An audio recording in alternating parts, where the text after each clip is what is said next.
Okay, we are live. I'm going to put on the interpreter slide right now, and Heather, you can take it from there.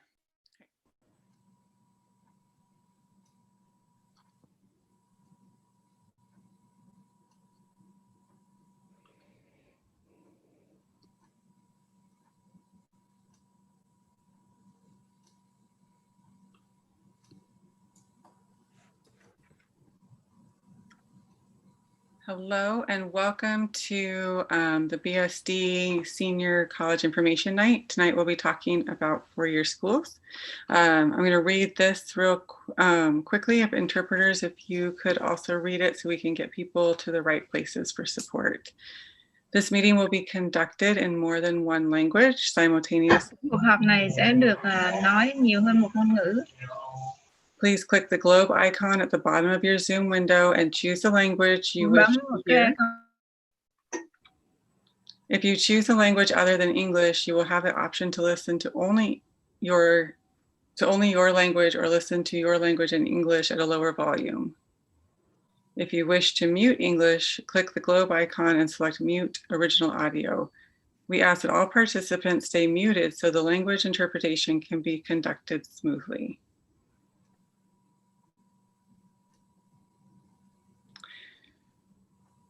If you speak English, we please ask that you view this presentation through the YouTube Live in order to best serve our non-English speaking viewers. All links can be found on this website, which I will put in the chat now.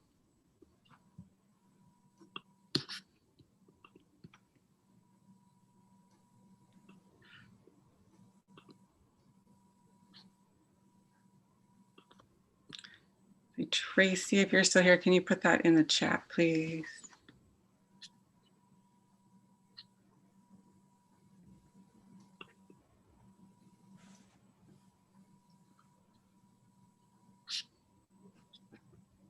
Okay. All right, we will get started. So tonight we have Karen Dobbin-Schreier. Oh, I said it better earlier. Schreier, the Senior Associate Dean of Admissions at Lewis and Clark. She will be giving a presentation about four-year private schools. I'm Heather Fix. I'm one of the counselors here in the Beaverton School District, and I will be helping to facilitate the question and answers. Great. Thank you, Heather. Well, again, my name is Karen Dobbin-Schreier, and I'm a Senior Associate Dean of Admissions at Lewis and Clark College here in Portland. I guess this is the point where I point out that I come from a family of Beaverton School District graduates. I myself graduated from Sunset High School long before any students were ever born. I also have a son who graduated from Beaverton High School in 2017. So I'm really happy to be here tonight and share some information about the college search process and share with you what I know about four-year private colleges. I think I'm here tonight not so much to talk about Lewis and Clark specifically, although I'm really happy to do that if any of you are interested in learning more about how great Lewis and Clark is. But really, I'm here to speak more generally about private colleges and in particular, the admissions process for private colleges. I also want to spend a little bit of time addressing, I guess, some fairly common misconceptions that are out there about private schools. And I definitely want to make sure that we have time for questions too. So before we get too far along, I do want to start with some definitions. So this is the session on applying to private school. So let's begin there. What is a private school and how does it differ from a public school?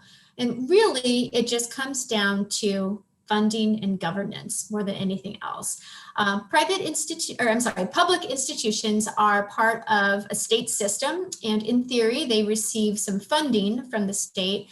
And those public institutions are governed by some state agency, like a board of higher education, for example. But private institutions are not tied to the state. They are run independently. They're not governed by any state agency, and they receive no funding from the state. And that funding component is important right? This is why it's less expensive for you, a student from Oregon, to go to the University of Oregon than it is for somebody from California to go to the University of Oregon, right? That's your tax dollars or your parents' tax dollars at work. But at private schools, there's no in-state or out-of-state tuition. Private schools don't receive that funding from the state, so everybody pays the same amount for tuition no matter what their home state is. That also means that private institutions are not tied to the state's economy exactly. So that means that in years where the state might be hurting a little bit and public schools are cutting programs in response, private institutions might be doing just fine.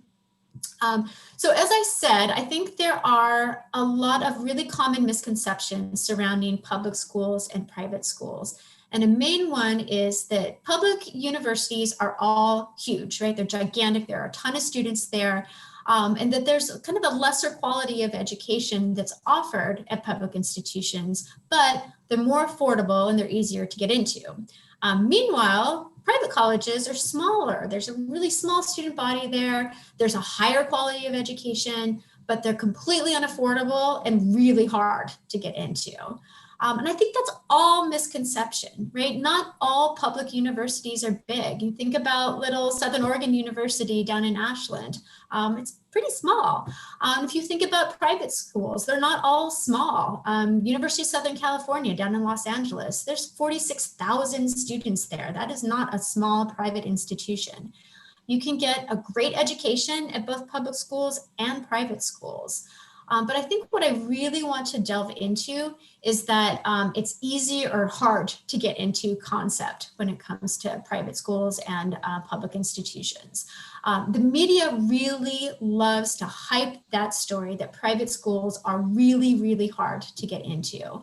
Every year, there's some story out there about an excellent student who earned straight A's. They took every AP course imaginable. They scored a perfect score on their SAT. They were involved in a bunch of extracurricular activities, and they didn't get into a single one of the 10 or 12 schools that they applied to, right? We've all heard those stories. Inevitably, what the media doesn't report when they're talking about those stories is that those students apply to only highly selective institutions. So I want to talk about that word a little bit, selective, and what that means. So selectivity of a school is really just a measure of the number of students admitted compared to the number of students who applied. So the smaller that percentage of admitted students, the more selective or competitive an institution is considered to be. And there are broad ranges of and degrees of selectivity. So to kind of put things into perspective, there are about 2,400 four-year colleges and universities in the United States. Of those 2,400 colleges, only about 100 or so of them admit less than a third of the students who apply for admission. So that's about 4 or 5% of the four-year schools in the United States that are generating all of those headlines about how hard it is to get into college. In fact, altogether, less than 15% of the four-year schools reject more students than they admit. So another way to phrase that, 85% of the four-year colleges in the United States admit more students than they deny. So despite what the media likes to hype, the absolute vast majority of four-year institutions in the United States admit the majority of the students who apply for admission. The average admissions rate for US institutions is around 67%, and that's about right where Lewis and Clark falls. So it's really important to note that not all private institutions are highly selective. There's a big range. There are many private schools that are happily accepting the vast majority of students who apply. There are some that are fairly selective. But it's also important to note that there are some public institutions out there that are really difficult to get into. So bottom line is, private doesn't necessarily mean super selective, and public doesn't mean that it is easy to get into. Now that said, it can be a little bit of a challenge to get a sense of whether or not you are a good candidate for admission at a lot of colleges. Some colleges and universities make it really easy. They will completely spell out their admissions requirements. So if you have this certain distribution of classes you've taken in high school, if you've earned certain grades in those classes, if you have a certain score on the SAT or the ACT, you meet the requirements for admission. Not all schools do it that way, though. There are many schools that, especially those that kind of fall on the more selective side of things, that really don't spell things out quite so clearly when it comes to admissions requirements. In fact, there are no admissions requirements listed. In fact, what they use is what's known as a holistic admissions process. So a holistic admissions process means there are a number of factors that go into an admissions decision, and that the admissions decision isn't just based on a set of numbers. And so that's really what I want to talk about tonight, is what a holistic admissions process looks like. Lewis and Clark utilizes a holistic admissions process. We have no admissions requirements. Instead, we're looking at a bunch of different things in an application for admission to determine whether or not a student is going to be offered admission. So again, within a holistic review, many factors will come into play. So we're looking at things like the rigor of the classes you've been taking throughout high school. So that means how hard are the classes you've been taking, the grades that you've been earning, that's important. Test scores, your SAT or ACT score may come into play. Recommendations from both your teachers and your high school counselor. An essay, many institutions will ask that you write an essay as part of the application process. Extracurricular activities you might have been involved with, an interview, and there are more things. All of these factors are given consideration in the application process if you're applying to a school that utilizes this holistic admissions review. In the end, a holistic admissions review ends up being kind of a twofold process. The first thing, when we're determining whether a student is admissible or not, we're focusing on your academic profile. Are you prepared to be successful academically at our institution? So that's the first step. The second step is determining whether or not you're a good match for our school. Are you somebody that we want as part of our college community? For most colleges, it's that academic matchup that's the top priority. Some schools will use course distribution, grades, test scores alone to determine this, but for schools that utilize this holistic admissions process, we're able to take a little bit of a deeper dive. The distribution and the rigor of your courses will be really important in a holistic admissions process. Admissions committees are looking for students who've really taken on whatever challenge their school has to offer. We're looking for students who have done more than just what it takes to get out of high school, right? So we're looking for students who have taken AP, honors, advanced, the IB curriculum, maybe courses through the community college. So again, we're looking for students who have really maximized what their school has to offer to them.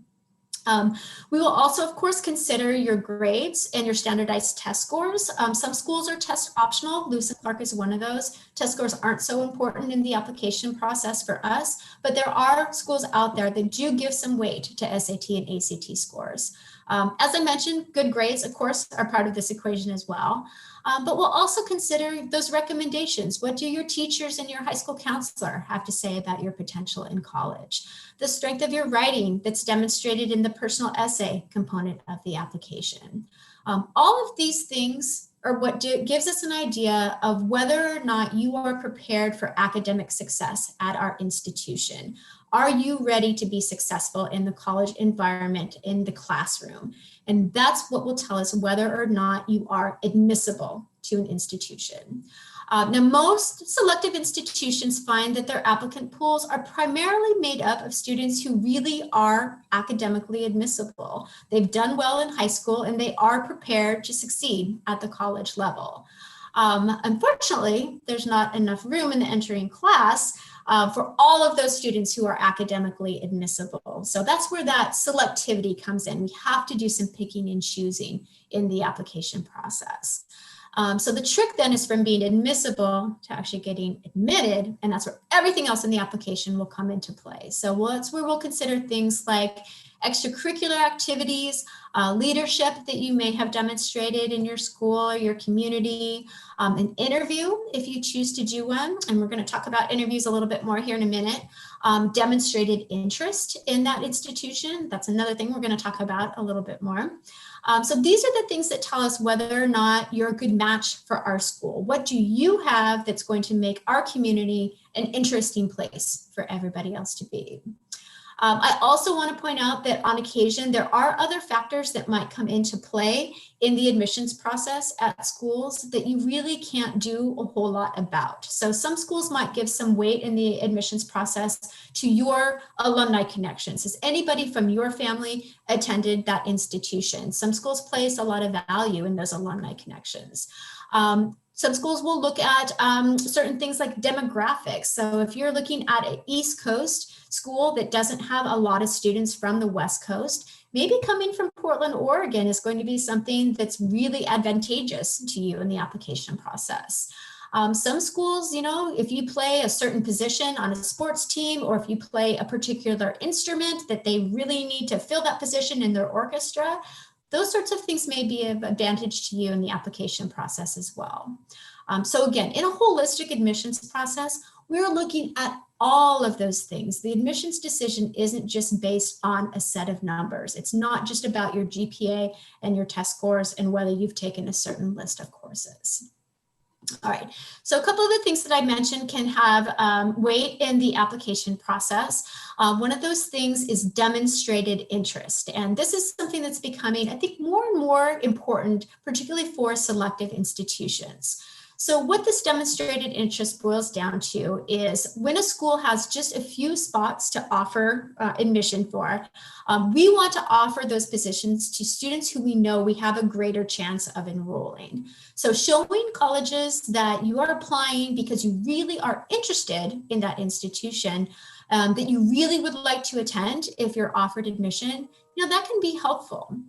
The best way to demonstrate interest in the school is by visiting campus. That's just tricky now, right? We're in a global pandemic.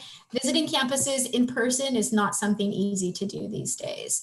Fortunately, there are other ways you can visit college campuses. Most institutions have some sort of virtual visit program set up. So you can go online and do a campus tour and meet with an admissions counselor. Most institutions are offering virtual interviews as well. So you can have that opportunity to sit down and have a conversation with an admissions representative.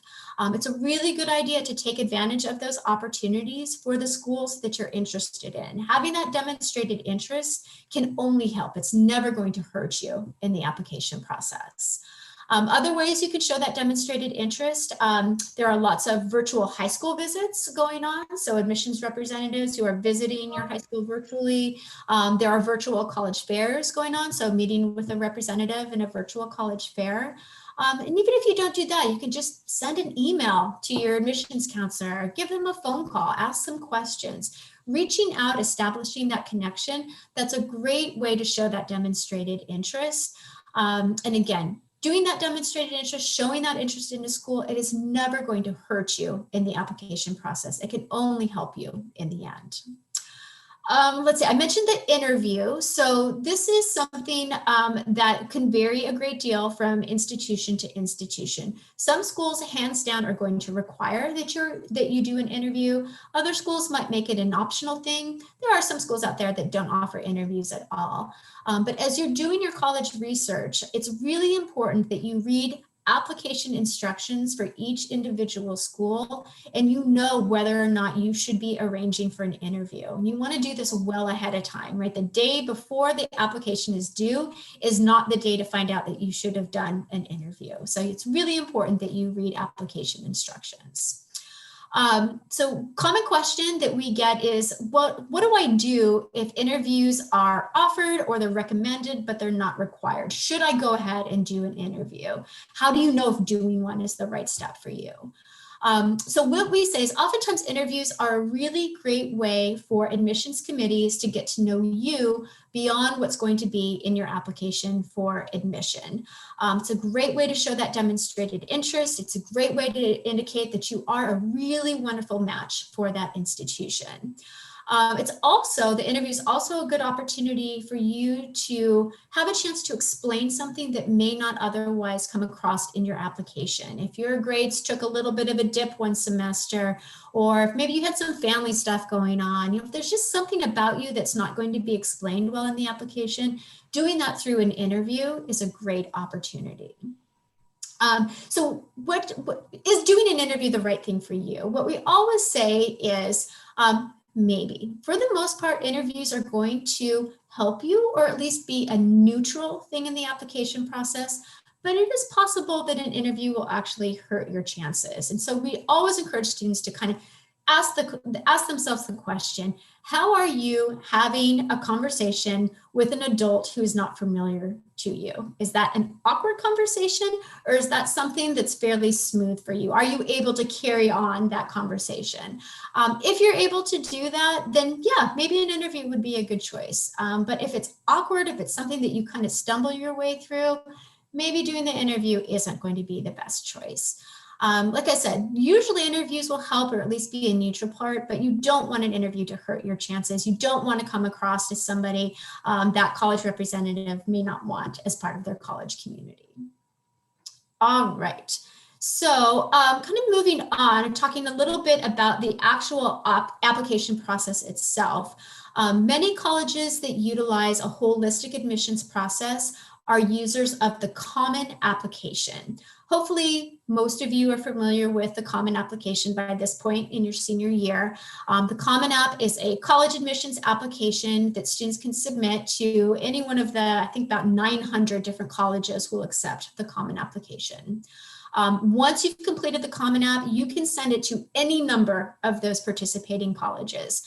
So what that means is you fill it out once and then you send it away. You spend a lot less time on busy work filling in all those blanks for 10 different schools you're applying to, right? You only have to do that once. And that means that you have more time to really focus on the important part of the college search process. So doing the research on the schools that are a good match for you, working on your essay, focusing on school, getting good grades senior year. That's all more important than filling in the blanks of the college application. Membership to the Common App is limited to colleges and universities that utilize that holistic admissions process. So if you're applying to a school over the Common App, that means that there aren't admissions requirements. Instead, we're looking at all of those things in your application to determine whether or not we're going to admit you. Schools that are members of the Common App agree that the Common Application is viewed exactly the same as their own institutional application if they have one. So they do not give preference to their own application over the Common App. Many schools are what's known as exclusive users of the Common Application, which means the Common Application is the only way to apply to that particular college or university. That's true for Lewis and Clark. Lewis and Clark does not have its own application for admission. We use only the Common Application. We do know that sometimes students are a little bit nervous about using the Common Application. They think that that means that colleges will know that they're applying to more than one school. What we say to that is we only see the Common Application that you submit to us. We have no idea however many other schools you've applied to using the Common Application. Second part of that is you should be applying to more than one school, right? You want to make sure that you have lots of options when it comes to college and choosing where you'll be attending. So yes, absolutely use the Common Application, apply to more than one school, make sure that you're giving yourself options. There is no downside to using the Common Application if it's accepted at the schools that you're interested in. So one of the other questions that we get pretty commonly is about terminology around application deadlines. So what does an early decision mean? What does early action mean? What does regular decision mean? So all of those terms refer to different application options and deadlines. Early decision is an admissions plan for students who know that a school is their number one choice, that you will enroll at that institution no matter what if you're offered admission. Early decision is a binding plan. So that means that if you are offered admission to a school under early decision, you are going there. Your college search is done. You have your school. You are all set. The other early plan is known as early action. It is non-binding, but it is early notification. So if you apply to a school under early action, usually you can apply to other institutions. You get your decision a little bit earlier than you would otherwise, and you have a bunch of extra time to weigh your options. Most schools' early action, early decision deadlines are coming up pretty quick. Lewis and Clark's early action and early decision deadlines are November 1st. That's a pretty common deadline. Some schools had an October 15th deadline. Some schools, it might be, November 15th for those early deadlines. It does vary a little bit from school to school. There is not a common early decision or early action deadline. It does vary from institution to institution. So again, that's something that you want to make sure that you're reading application instructions and doing your research under.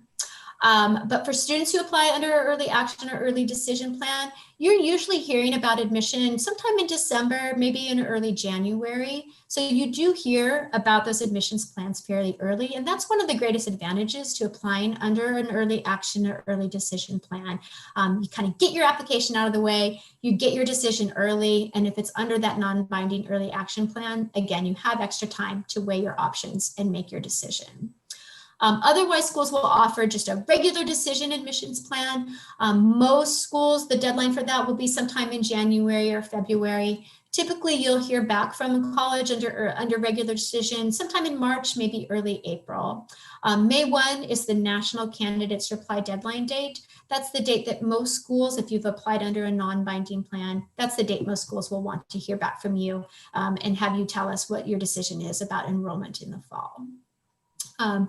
So what plan is right for you? So we talked a little bit about the advantage to applying under an early plan. You can get your application out of the way for early action. You have that extra time to make your decision. But early action and early decision are really best for students who have a really consistent academic record.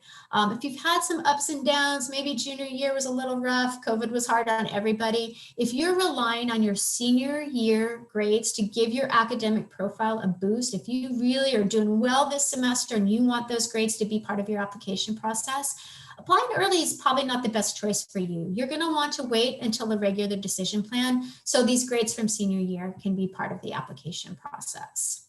Applying early decision, that can be a great way to indicate to a school that you are seriously interested and that you will come if offered admission under early decision. However, if you are a family, a student who really envisions sitting around the kitchen table with all of your admissions decisions in hand, you're weighing financial aid options, early decision probably is not the right plan for you. That really is a commitment. You really are saying you will go to that school if offered admission under early decision, no matter what the financial aid has to say. So financial aid is a big consideration for you and your family. You may want to wait and think about applying under early action or a regular decision plan. Terminology can vary a little bit. There are some highly selective schools out there that offer something that's known as single choice early action or restrictive early action. This is where you can apply under a non-binding early action plan, but that school only lets you apply to that one school's early action. You can't apply to other schools under early action if you apply to one under a single choice or restrictive. The terminology can be a little bit confusing. So we always recommend, again, go to the individual colleges' websites, read those application instructions, familiarize yourself with terminology and due dates. We really recommend that you do this well ahead of when applications might be due. Again, if you have to do an interview or if there's something extra required of you, you want to make sure that you're leaving yourself enough time to get all of those application materials together well ahead of the deadline date.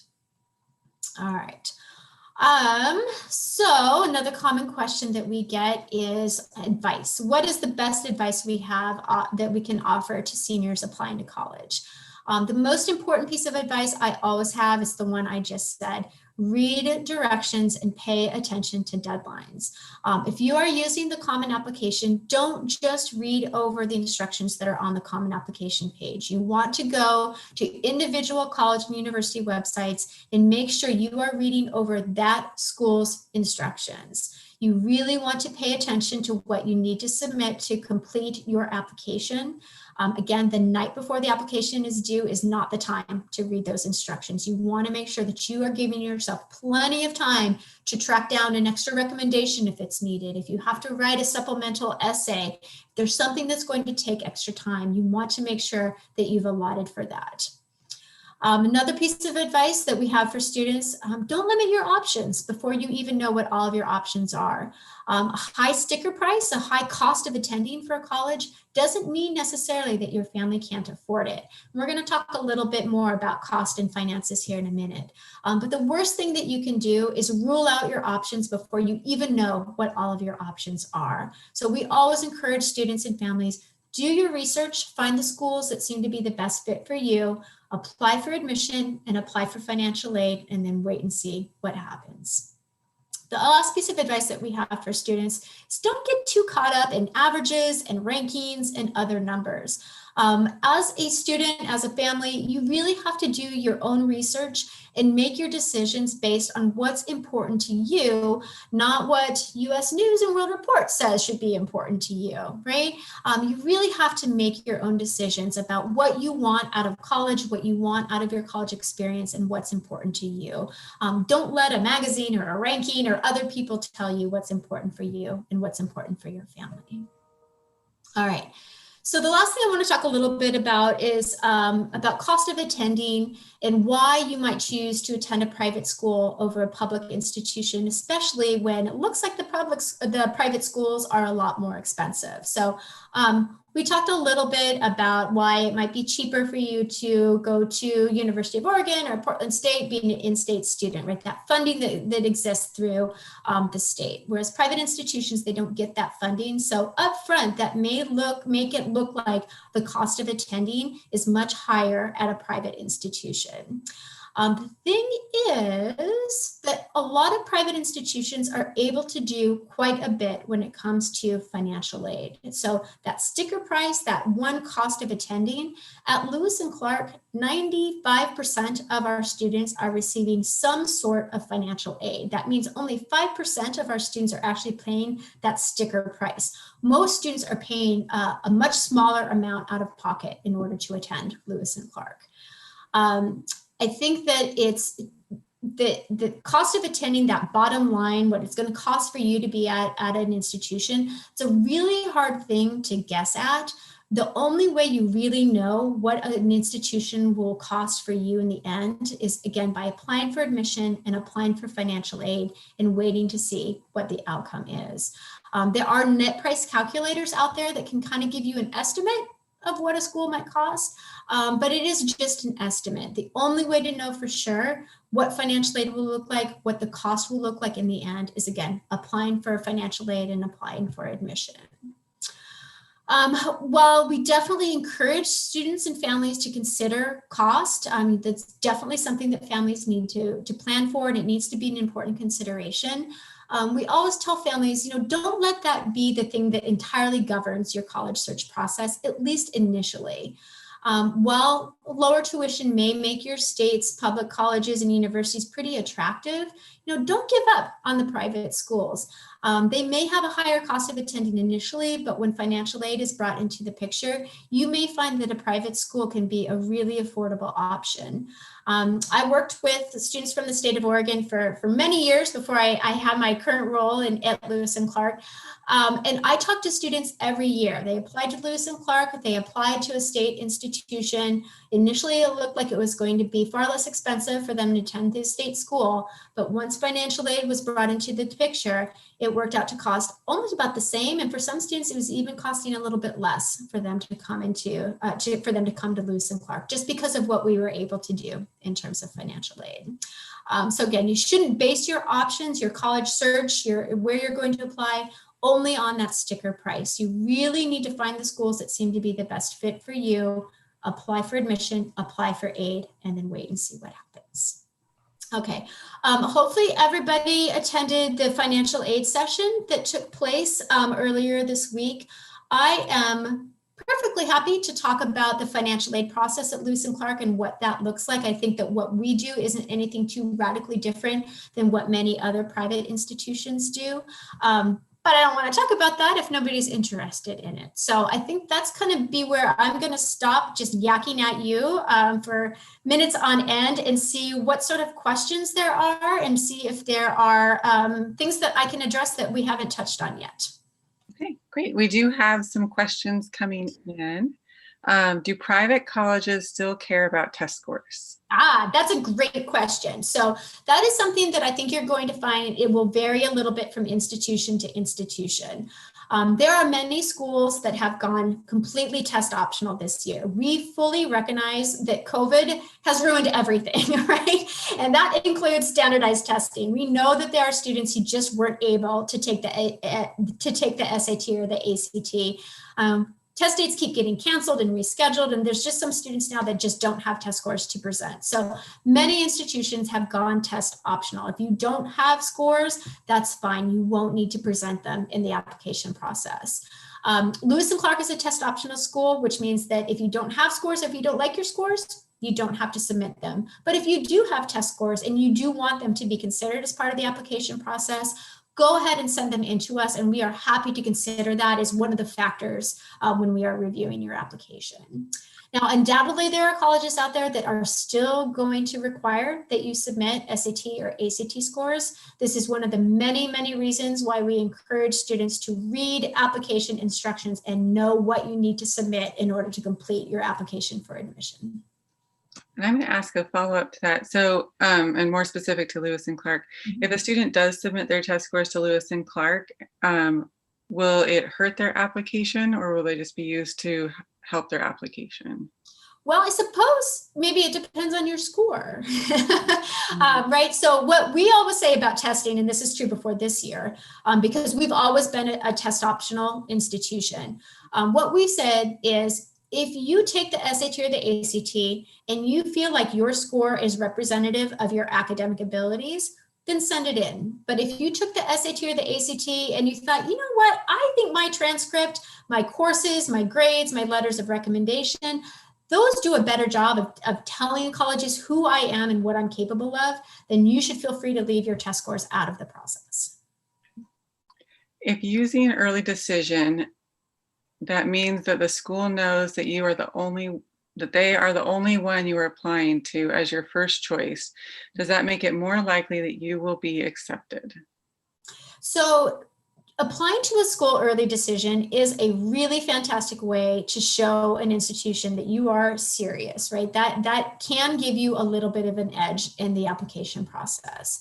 What I will say is that, again, for most institutions, making sure the academic matchup is in place is going to be the priority. So if your academic record doesn't indicate that you are prepared to be academically successful at that institution, applying early decision is not going to be the thing that kind of gets you over the hump, right?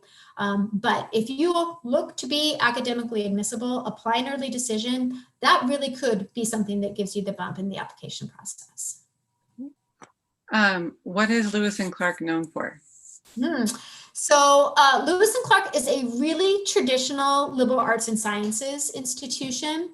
The one thing that I think that Lewis and Clark is well known for is our commitment to global education. This is something that's reflected a lot of different ways at Lewis and Clark. We have a really great international representation in our student body. About 14% of our students are coming to us from outside the United States. We have some really great international components to our curriculum, wonderful language offerings, a great international affairs program, some really interesting interdisciplinary programs in Asian studies, Middle Eastern, North African studies program. We have a Latin American studies program, but probably the biggest component of this global education is our study abroad opportunities. We do study abroad really, really well. It's something that's really important to the student experience at Lewis and Clark. Pre-COVID, about 2/3 of our students would spend at least a semester, if not an entire academic year, studying overseas on a Lewis and Clark program. So it's a really, really important part of student life at Lewis and Clark. I mentioned my son who is a 2017 graduate of Beaverton High School. He's a senior at Lewis and Clark this year. He spent last fall pre-COVID. He spent last fall on the college's program in Tanzania.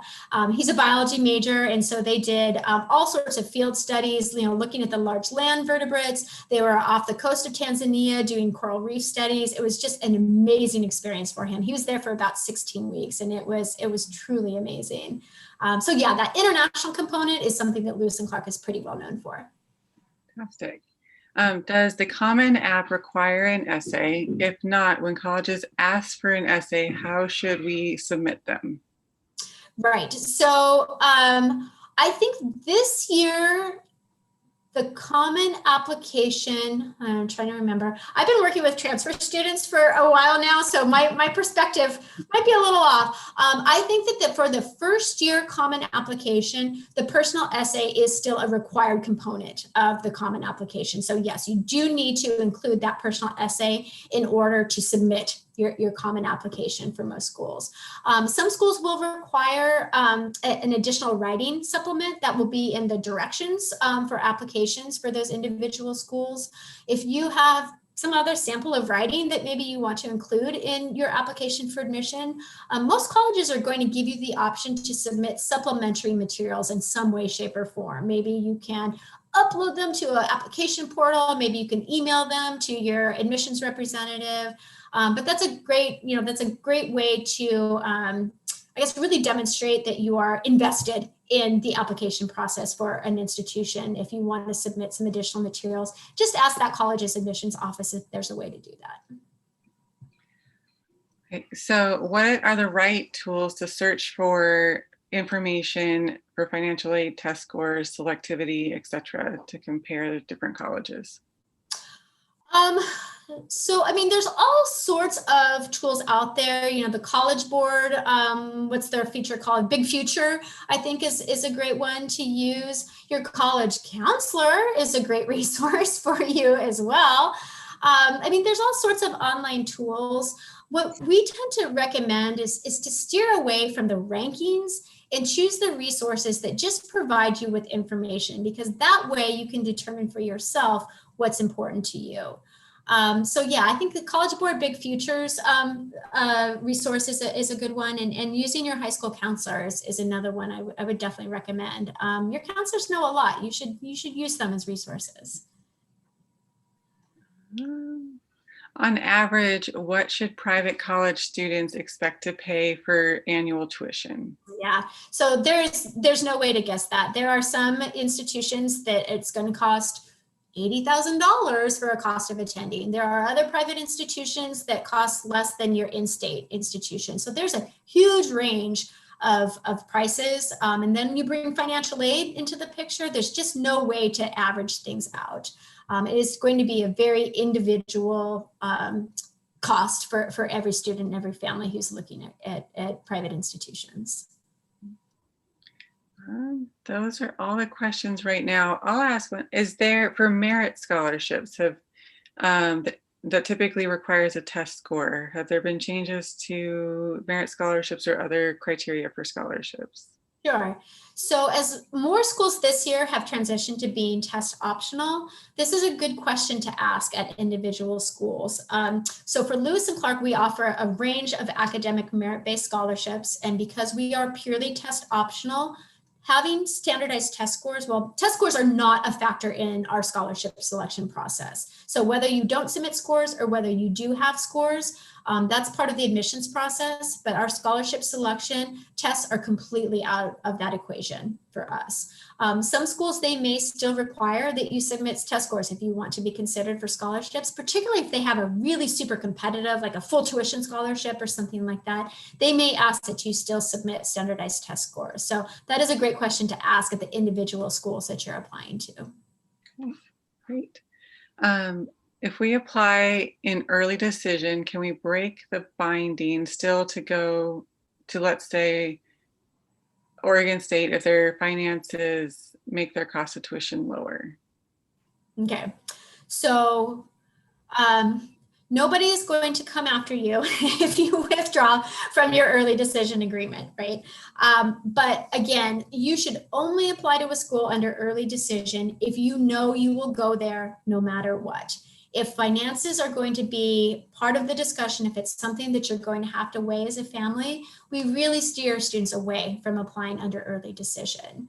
But if you go into early decision and you really think it's going to work out and something happens, it turns out that your family just can't make that early decision, school work, once financial aid is being brought into the picture, you can break that agreement. Financial reasons is really the only reason why a school would allow a student to break that early decision agreement. But again, if finances are going to be a big part of your decision, applying under early decision is probably not the best option for you. How does a college obtain your ACT score and your FAFSA information? Sure. So the ACT, you can, when you take the exam, you can include schools to automatically receive your score. So that happens when you're sitting down to take the ACT. You can also go onto the website for the ACT and the SAT and ask that a score report be sent to colleges and universities.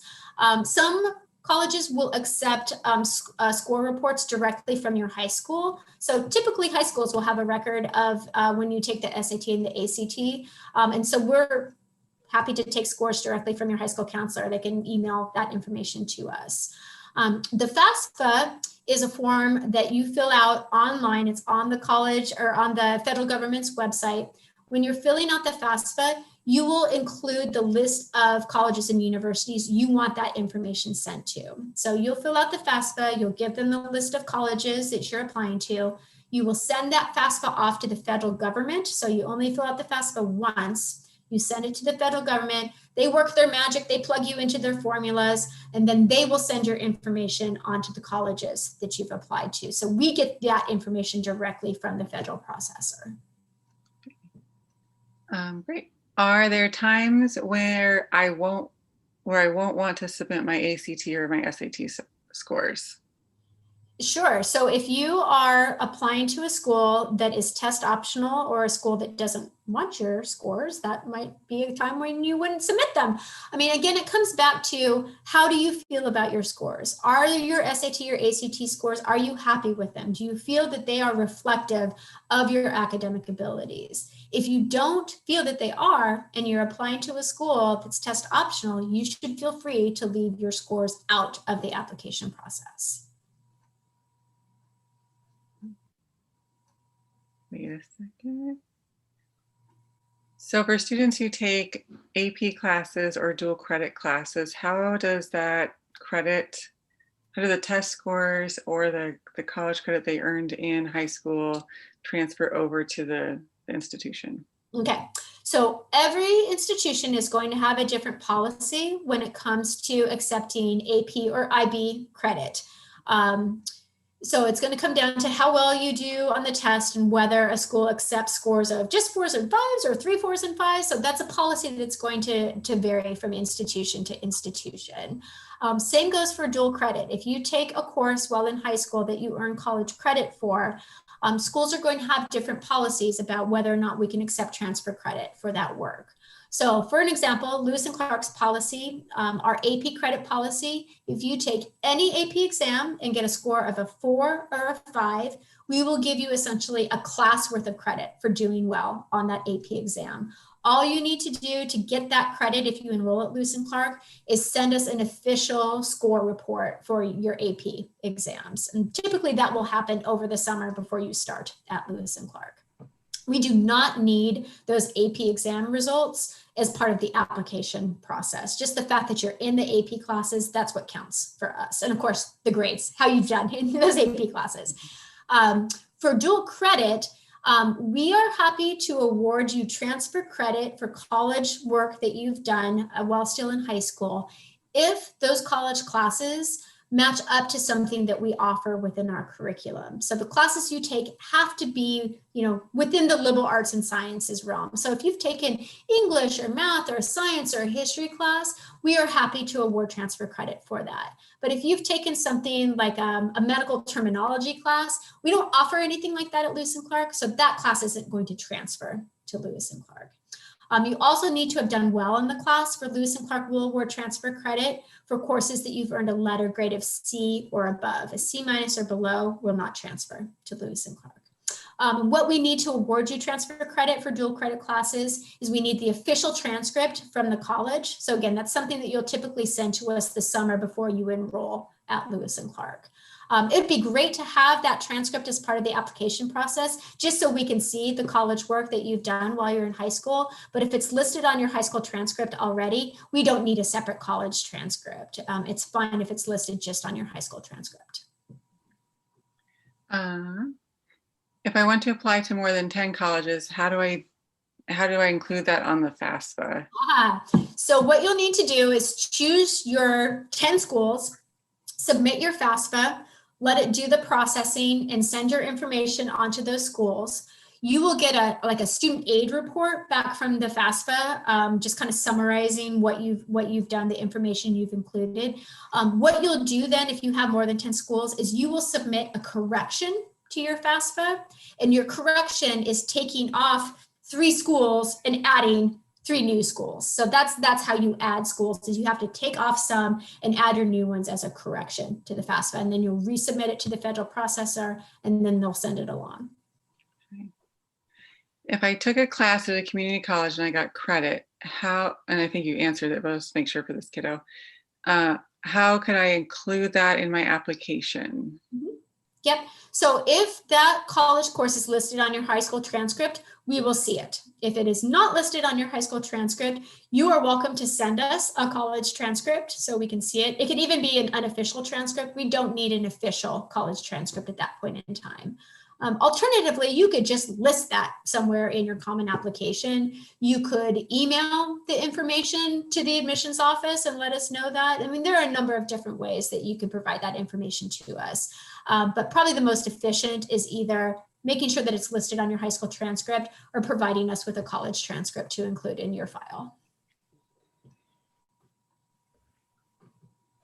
That looks like it's all of our questions. We'll wait just a second. I don't see any more questions coming in. Great. All